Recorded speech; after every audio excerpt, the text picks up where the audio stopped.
नमस्कार, स्वागत है आप सभी का। आप देख रहे हैं गंगा सवेरा। आपके साथ मैं हूं राजीव ढोंडियाल। गंगा सवेरा की शुरुआत बहुत बड़ी खबर के साथ। 3 और अभियुक्त गिरफ्तार हो गए कानपुर कांड में। इस वक्त ये बहुत बड़ी सूचना मिल रही है और बड़ी कामयाबी भी अब जाकर मिली। 3 अभियुक्त गिरफ्तार हुए। हालांकि मुख्य आरोपी विकास दुबे वो फरार है।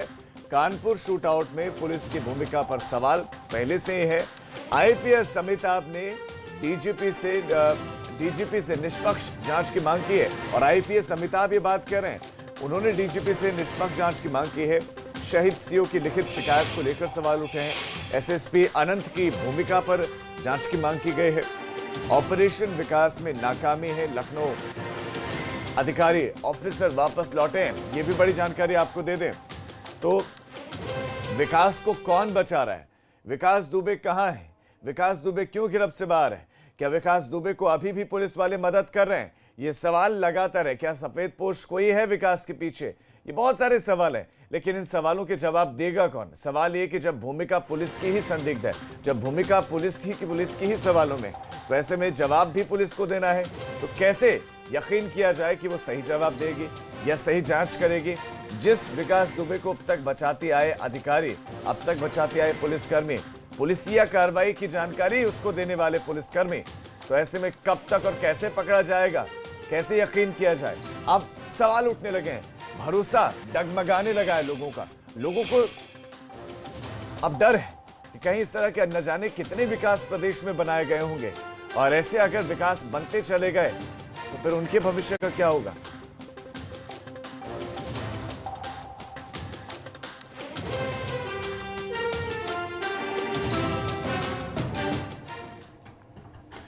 खबरों में आगे बढ़ रहे हैं और बड़ी खबर भदोही से, जहां पर 50,000 का इनामी बदमाश मुठभेड़ में ढेर हो गया। भदोही से खबर देते, यहां 50,000 का इनामी बदमाश मुठभेड़ में ढेर हो गया है। पुलिस ने बदमाश दीपक गुप्ता को मार गिराया। मुठभेड़ में क्राइम ब्रांच प्रभारी भी गोली से घायल हुए हैं। अपराधी दीपक की हम बात करें तो हत्या, लूट समेत 17 मुकदमे इस पर दर्ज थे। वाराणसी की जेल से ये फरार हो गया था पहले, और ये बदमाश दीपक गुप्ता 17 मुकदमे इस पर दर्ज थे। ये ढेर हो गया है। लेकिन इस तरह की कार्रवाइयां प्रदेश में बहुत समय से चल रही हैं ऑपरेशन क्लीन के तहत। लेकिन एक सवाल इन सारी कार्रवाइयों के बीच में कि इस तरह के अपराधियों को आप बड़ी जल्दी पकड़ लेते हैं, लेकिन विकास दुबे फरार है। वो विकास दुबे जिसने 8 पुलिस कर्मियों की हत्या कर दी।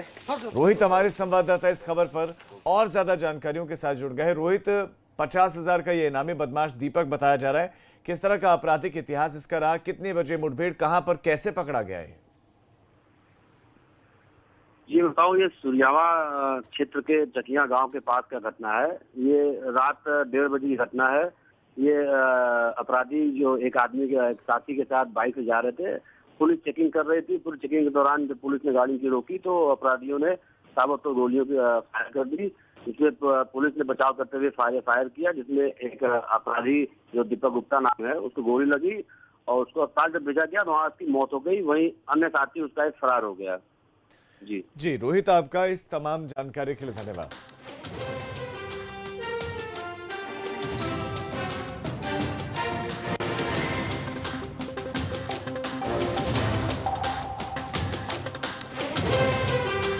तो मुठभेड़ में दीपक नाम का बदमाश पुलिस के हाथ पे चढ़ गया है, गिरफ्तार हुआ है। गोली उसको लगी, हालांकि घायल हुआ है, इलाज उसका चल रहा है, लेकिन उसके कुछ साथी भागने में कामयाब जरूर रहे। रात करीब 1:30 बजे का ये वाकया है जब ये मुठभेड़ हुई और मुठभेड़ के बाद पकड़ा गया। लेकिन इन सब के बीच में सवाल वही पुलिस पर लगातार, कहां है विकास दुबे? पुलिस बताए, पुलिस क्या कर रही है? कब तक गिरफ्तार करेगी?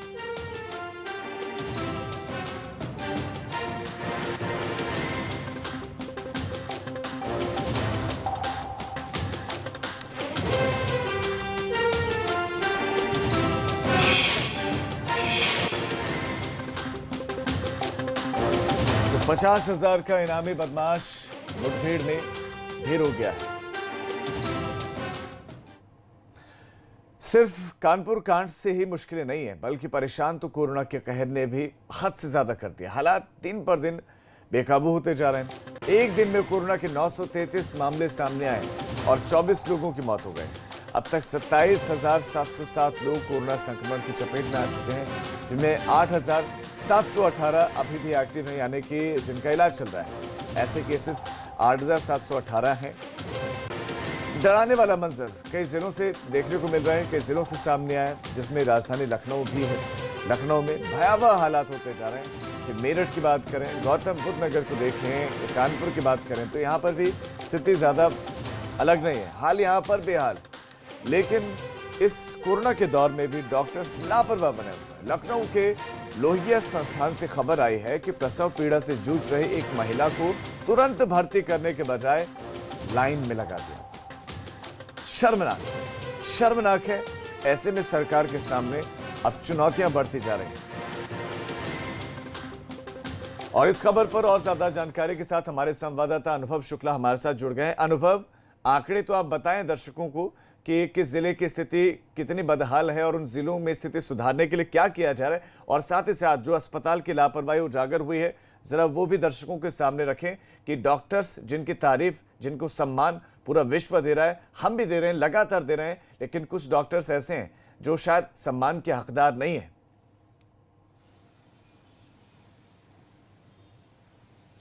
राजू, सबसे पहले जो कोरोना लगातार बढ़ रहा है उस पर बात करते हैं, क्योंकि एक चिंता की बात है जिस तरीके से लगातार कोरोना के केसेस सामने आ रहे हैं। अब पिछले 24 घंटों में 933 नए कोरोना केसेस सामने आए उत्तर प्रदेश में। ये अलग बात है कि अब जो जांच है हर दिन वो 27,000 28,000 हो रही है, लेकिन जब मामले बढ़ रहे हैं तो वो अपने आप में ज़रूर चिंता पैदा करते हैं। और ख़ास तौर से अब टॉप 3 सिटीज़ देखिए कौन सी है। गौतम बुद्ध नगर है, गाज़ियाबाद है और लखनऊ है। लखनऊ में बीते 24 घंटों में 79 नए केसेस मिले हैं और अलग अलग इलाके यानी कंटेनमेंट जोन जो है वो अब बढ़ते जा रहे हैं। तो ये सबसे बड़ी चिंता की बात है। सरकार लगातार इस कोशिश में जुटी है कि कोरोना के जो मामले हैं वो ज़्यादा ना बढ़े, यानी उसका संक्रमण ना हो, लेकिन उसके बावजूद लगातार केसेस बढ़ रहे हैं, चिंता बढ़ रही है। ऐसे में चाहे वो केंद्र सरकार की गाइडलाइन को आप देख लीजिए या फिर उत्तर प्रदेश सरकार की गाइडलाइन को, उसमें जो जिम्मेदारी है वो ज़िला प्रशासन यानी ज़िलाधिकारी की, डीएम की हो जाती है महत्वपूर्ण जिम्मेदारी कि कैसे वो हैंडल कर रहा है इस चीज़ को। और शायद उसमें इन तीनों जो ज़िले हैं, चाहे लखनऊ की बात कर लीजिए राजधानी है, चाहे गाज़ियाबाद की बात कर लीजिए, गौतम बुद्ध नगर की बात कर लीजिए, यहाँ शायद प्रशासनिक अफसर फेल नज़र आ रहे हैं। क्योंकि आप देखिए मुजफ्फरनगर में, मेरठ रेंज के 6 ज़िलों में क्या स्थिति है। वहाँ पर ऐसा नहीं है कि जो नाइट कर्फ्यू है वो 10 से सुबह 5 का है, वहाँ पर पहले ही कर दिया है और साप्ताहिक बंदी बहुत सख्ती से लागू कराई जा रही है।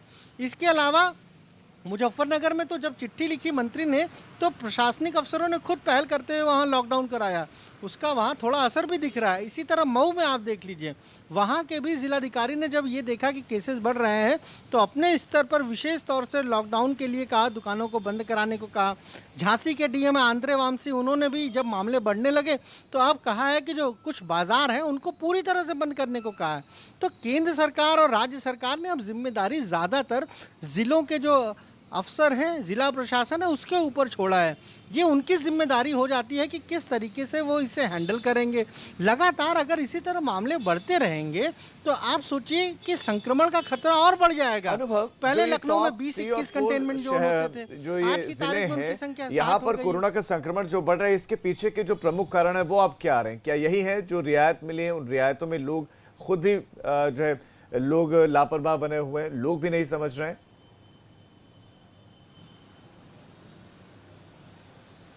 देखिए, लापरवाही तो लोगों की भी है। अगर वो सोशल डिस्टेंसिंग, मास्क, सैनिटाइज़र का इस्तेमाल करें तो इससे ये जो कोरोना महामारी, इस जंग से बचा जा सकता है, इस जंग में लड़ाई जीती जा सकती है। लेकिन बहुत जगहों पर हमने देखा है, हमने लखनऊ में ही देखा कि बाज़ारों में भीड़ है, बहुत सारे लोग बिना मास्क के पहुंच जाते हैं।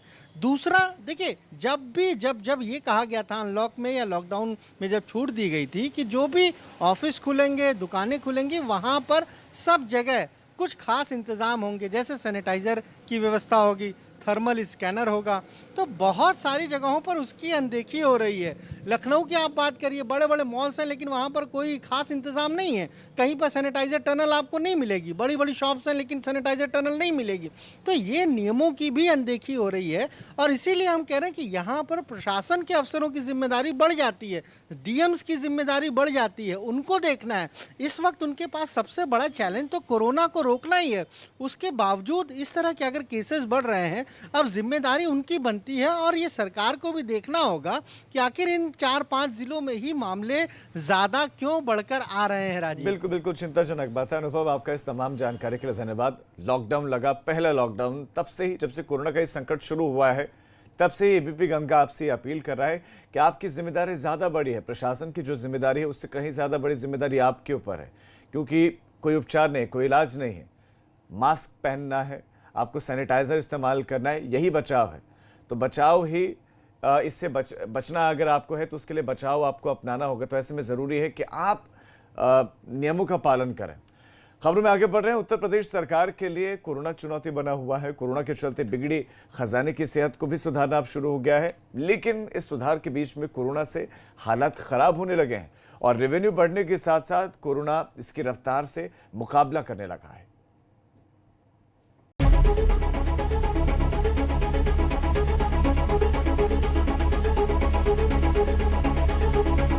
बीते 3 महीनों में उत्तर प्रदेश की इन तस्वीरों का सबब उस महामारी से है जिसने पूरी दुनिया को अपनी जद में ले लिया है। इसने न केवल इंसानों पर असर डाला बल्कि सरकार के खजाने को भी खाली कर दिया। लोगों की मदद के साथ ठप पड़ी कारोबारी गतिविधियों के चलते खजाने को भरना भी सरकार के लिए बड़ी चुनौती रहा। लॉकडाउन के दौर में सरकार की रेवेन्यू की रफ्तार रेंगने लगी, लक्ष्य हासिल करना मुश्किल हो गया। लेकिन अनलॉक की प्रक्रिया के शुरू होते ही अर्थव्यवस्था पटरी पर लौट आई। यूपी सरकार ने फरवरी महीने में वित्तीय वर्ष 2020-21 का जो बजट पेश किया वो अब तक यूपी के इतिहास का सबसे भारी भरकम बजट था। लगभग 5,12,000 करोड़ से ज्यादा का ये बजट सरकार के लिए चुनौती बनने लगा। इस वित्तीय वर्ष के पहले 3 महीने अप्रैल, मई और जून का रेवेन्यू का टारगेट 41,602 करोड़ रखा गया था, लेकिन कोरोना के चलते अप्रैल में लगभग 2,000 करोड़, मई में 5,000 करोड़ और जून में लगभग 8,848 करोड़ यानी कि कुल 15,716 करोड़ राजस्व की प्राप्ति हुई। ये लक्ष्य का केवल 38% ही रहा। अनलॉक के बाद जून महीने में सबसे ज्यादा 8,848 करोड़ रेवेन्यू के तौर पर मिले हैं। ये लक्ष्य 14,447 करोड़ के मुकाबले 61% रहा। इसमें भी सबसे ज्यादा जीएसटी और आबकारी विभाग से मिले टैक्स ने सरकार के खजाने को भरने में मदद की। आबकारी का जून महीने का रेवेन्यू का लक्ष्य तकरीबन 3700 करोड़ का था, जिसमें से लगभग 2500 करोड़ राजस्व की प्राप्ति हो चुकी है। जो कर और करेत्तर राजस्व में अभी हम बहुत पीछे हैं। जो हमारे खर्चे हैं उसमें इजाफा हुआ है लगभग 10% का, और जहाँ तक आमदनी का सवाल है उसमें 45 और 37% की प्राप्ति है, जो संतोषजनक नहीं कही जा सकती। हमको पूर्व के मुकाबले में इजाफा हुआ है, लेकिन कुल मिलाकर अभी हम काफ़ी पीछे हैं और हम लगातार उसके लिए प्रयत्नशील हैं। हम 8 तारीख को समीक्षा भी करेंगे उसकी। हालांकि अब इसका दूसरा पहलू देखिए। जिस कोरोना ने रेवेन्यू पर ब्रेक लगाया उससे तो खजाना उबर गया और देर सबेर उबर भी जाएगा, लेकिन कोरोना की रफ्तार बढ़ गई। यूपी में कोरोना की रफ्तार अप्रैल और मई महीने में जिस हिसाब से थी उसमें केवल 8200 केस सामने आए थे, लेकिन जून के महीने में 15,000 केस एकाएक बढ़ गए। 1 जून को पूरे प्रदेश में कोरोना के कुल मामले 8,361 थे। इसमें 3,109 एक्टिव, 5,030 रिकवर और 222 मौतें थीं। लेकिन 10 जून को ये मामले बढ़कर 11,630 हो गए। इसमें एक्टिव केसों की संख्या 4,338, 6,971 रिकवर और 321 मौतें थीं। फिर 20 जून आते आते मामले 17,135 तक जा पहुंचे। इसमें 6,237 एक्टिव, 10,369 रिकवर और 529 मौतें दर्ज हुई। जून के आखिरी मामले में तकरीबन 3 गुना बढ़ते हुए 23,492 तक संख्या जा पहुंची। इसमें 6,711 एक्टिव केस जबकि 16,084 रिकवर और 697 मौतें हो चुकी थी। सरकार मानती है कि लोगों की कोरोना को लेकर लापरवाही भारी पड़ रही है। सरकार पूरी शक्ति के साथ इसको रोकना चाहती है, लेकिन सरकारी निर्देश हैं कि 2 गज दूरी, मास्क है ज़रूरी। लोग मास्क नहीं बांध रहे हैं, लोग 2 गज दूरी का ध्यान नहीं रख रहे हैं।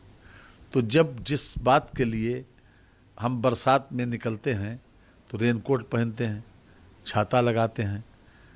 अगर हम रेनकोट और छाता नहीं लगाएंगे तो हम भीगेंगे।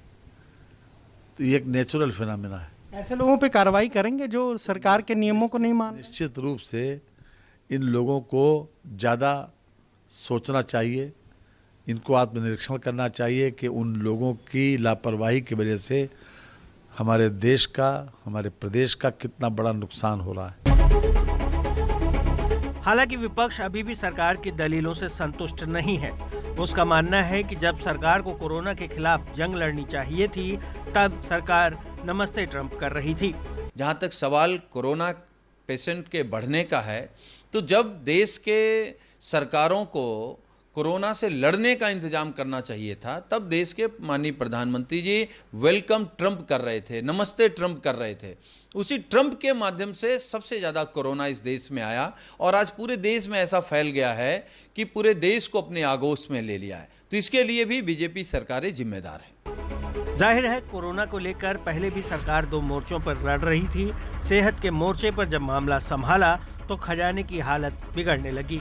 अब खजाने की सेहत सुधरी है तो कोरोना की हालत बिगड़ रही है। ऐसे में संतुलन का कोई नया फॉर्मूला ही सरकार को निकालना होगा।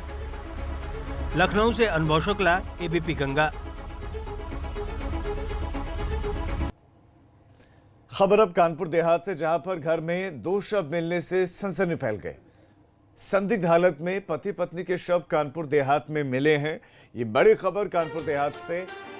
घर में 2 शव मिले और ये पति पत्नी के ही शव बताए जा रहे हैं। मौके पर एक राइफल भी मिली है। आत्महत्या की आशंका जताई जा रही है। फिलहाल पति पत्नी के बीच में यह भी बताया जा रहा है कि झगड़ा होता था और पति की हत्या के बाद आत्महत्या की आशंका है।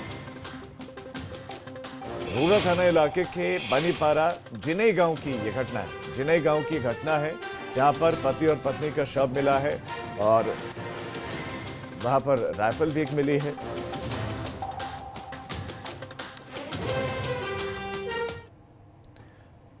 और अब बड़ी खबर वाराणसी से मिल रही है, जहां पर गैस लीक होने से हड़कंप मच गया। आनंद फानंद में मौके पर अधिकारी पहुंचे हैं। गैस लीक हुआ बताया जा रहा है। वाराणसी में गैस लीक होने से हड़कंप मचा है। 5 लोगों की हालत गंभीर बताई जा रही है गैस लीक होने की वजह से। इनमें से 5 लोगों में से 2 को बीएचयू रेफर किया गया है। जल संस्थान में रखे गए सिलेंडर से गैस लीक हुई थी। राहत बचाव की टीम सिलेंडर को लेकर तालाब में उन्होंने डाल दिया है। नीतीश हमारे संवाददाता और ज्यादा जानकारी देंगे। नीतीश, आप बताइए क्या स्थिति है वहां पर है अभी? अभी स्थिति नियंत्रण में है और इस पूरी घटना में पहले 5 लोग इस पूरे क्लोरीन गैस से जो पीड़ित बताए गए, जिनको सांस लेने में दिक्कत हो गई, 3 लोगों को अस्पताल में भर्ती किया गया और 2 लोगों की जो स्थिति है वो गंभीर हो गई, जिनको बाद में बीएचयू रेफर कर दिया गया। और देर रात इसमें एक अपडेट ये भी है कि 3 लोग और गए थे जो बाद में अभी ठीक बताए जा रहे हैं। लेकिन सबसे बड़ा सवाल ये है कि क्लोरीन गैस का सिलेंडर जो कि लीक होता है, लीक होने के साथ ही जब हवाओं में ये गैस घुलती है और वहां से गुजरने वालों को सांस लेने में दिक्कत होती है, वहां इस तरह का सिलेंडर रखा गया था। तो सुरक्षा के सारे मानकों का ध्यान क्यों नहीं रखा गया था? जल संस्थान कोई आम घर नहीं है, एक सरकारी संस्था है और सरकारी कार्यालय है, लेकिन वहां पे सुरक्षा मानकों का ध्यान क्यों नहीं रखा गया? ये वाकई बड़ा सवाल है नीतीश जी। इस आपका इस तमाम जानकारी के लिए धन्यवाद। तो राहत बचाव के लिए टीम पहुंची, तालाब में डाला गया सिलेंडर को, लेकिन बड़ा सवाल ये कि ये फ्लोरीन गैस के जो सिलेंडर्स थे ये ऐसी जगह पर जहां से लोग गुजर रहे थे वहां पर क्यों रखे गए? अब एक छोटे से ब्रेक के लिए हम रुक रहे हैं, हम फौरन लौट रहे हैं। आप देखते रहिए एबीपी गंगा, खबर आपकी, जुबान आपकी।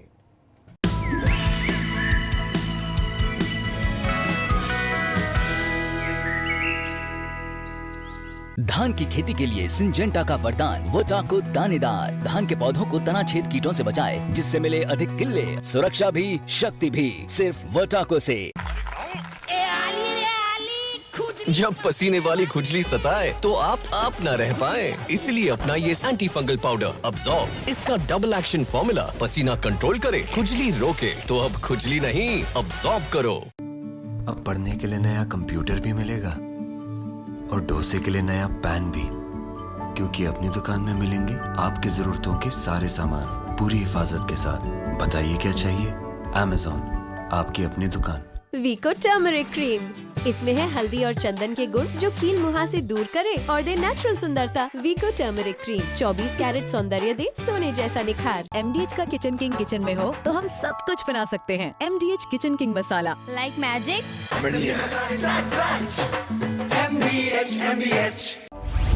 वैश्विक महामारी कोरोना के विरुद्ध माननीय प्रधानमंत्री श्री नरेंद्र मोदी जी के नेतृत्व में पूरा देश एकजुट होकर लड़ाई लड़ रहा है। देश की जनता के उत्तम स्वास्थ्य और बेहतर भविष्य के लिए माननीय प्रधानमंत्री जी द्वारा समय से लिए गए निर्णयों के फलस्वरूप देश सुरक्षित स्थिति में है। माननीय मुख्यमंत्री योगी आदित्यनाथ जी ने श्रमिकों की सुरक्षित वापसी के लिए रेल मंत्रालय भारत सरकार से विशेष अनुरोध कर श्रमिक स्पेशल ट्रेनों का संचालन कराया और अन्य राज्यों से श्रमिकों की निशुल्क घर तक सुरक्षित वापसी कराई। संक्रमित या लक्षण वाले श्रमिकों को कोविड अस्पताल में भर्ती कराया गया। शेष श्रमिकों को राशन किट के साथ परिवहन निगम एवं प्राइवेट बसों द्वारा उनके गृह जनपदों में निगरानी समितियों की देखरेख में भेजा गया, जहां उनका दोबारा मेडिकल परीक्षण कराया गया। क्वारंटीन सेंटर में श्रमिकों एवं कामगारों की स्किल मैपिंग कर डेटाबेस तैयार किया गया। छूटे हुए श्रमिकों की स्किल मैपिंग कराई जा रही है। जिन श्रमिकों के पास होम क्वारंटीन की व्यवस्था नहीं थी, उन्हें क्वारंटीन सेंटरों में रखा गया, जहां खाने पीने और चिकित्सा की समुचित व्यवस्था की गई। राष्ट्रीय खाद्य सुरक्षा अधिनियम एवं प्रधानमंत्री गरीब कल्याण अन्न योजना के अंतर्गत खाद्यान्न वितरित किया गया। जिन श्रमिकों के पास अन्य राज्यों के राशन कार्ड थे या जिनके पास राशन कार्ड नहीं थे, उन्हें भी 2 बार निशुल्क खाद्यान्न दिया गया। पूरे प्रदेश में कम्युनिटी किचन के माध्यम से भी फूड पैकेट्स वितरित किए गए। इतना ही नहीं, अन्य जरूरतमंदों को भी भरण पोषण भत्ता दिया गया। आत्मनिर्भर भारत के लिए उत्तर प्रदेश।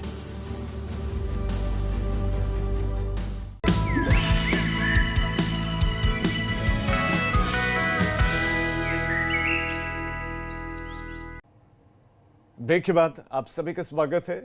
सिद्धार्थनगर में मारपीट का एक हैरान कर देने वाला वीडियो सामने आया और सोशल मीडिया पर यह वीडियो खूब वायरल हो रहा है, जहां पर कुछ दबंग दिन दहाड़े घर में घुसकर एक परिवार के लोगों को लाठी डंडों से बेरहमी से पीट रहे हैं।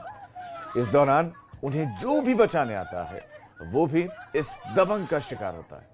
बताया जा रहा है कि वायरल वीडियो इटावा थाना इलाके के पिपरी बुजुर्ग गांव का है, जहां पर पुरानी रंजिश के चलते ये मारपीट हुई।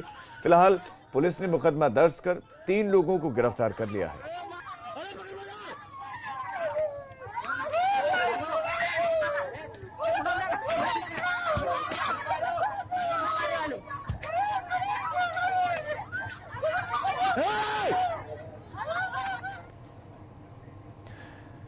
मेरठ में 2 किन्नर गुटों में मारपीट का वीडियो सामने आया है। बताया जा रहा है कि वर्चस्व को लेकर ये मारपीट हुई, जिसमें कई किन्नर गंभीर रूप से घायल हुए। उन्हें अस्पताल में भर्ती करवाना पड़ा है। मामला पुलिस तक जा पहुंचा, जहां पर उन्होंने जमकर बवाल भी काटा। ये मामला लिसाड़ी गेट थाना इलाके के श्याम नगर का है।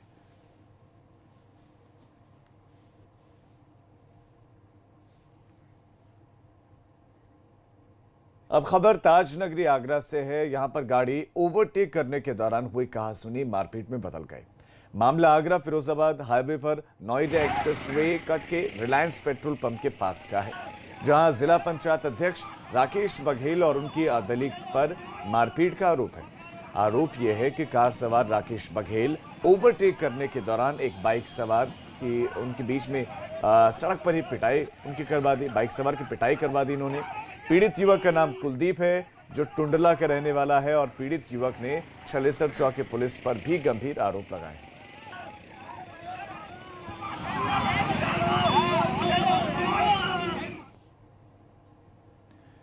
तो इस बुलेटिन में फिलहाल इतना ही, लेकिन उत्तर प्रदेश